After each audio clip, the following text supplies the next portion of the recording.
रुक रुक रुक रुक रुक रुक रुक बाबू हो बाबू रे कथि हो जमाई कथि होला ए तोरा गई पुनः बैठबू कहला रे ए 12 बा लगै रुक रुक रुक ने बोले ना अब हवा ना लगता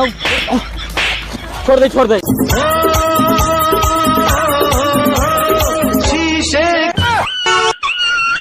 हम रूठ जाए तहरा से हमरा के मनैबा का। अच्छा हम रूठ जाए तहरा से हमरा के मनैबा का और सातों जन्म के तहार साथ चाहिए अपने मम्मी के पतैया बनैबा का। काट के फेंक दे बतैया के बेटी पानी में गरइए खा जतो क्या हम बैठल छी सुन पगली रे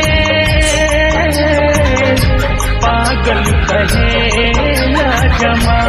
जे झूठ बोले छो नो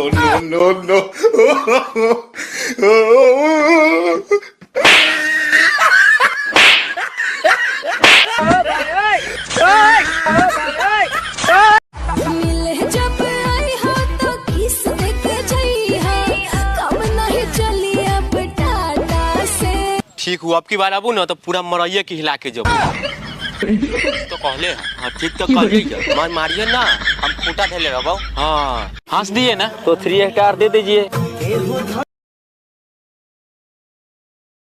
धीरे धीरे प्यार को बढ़ाना है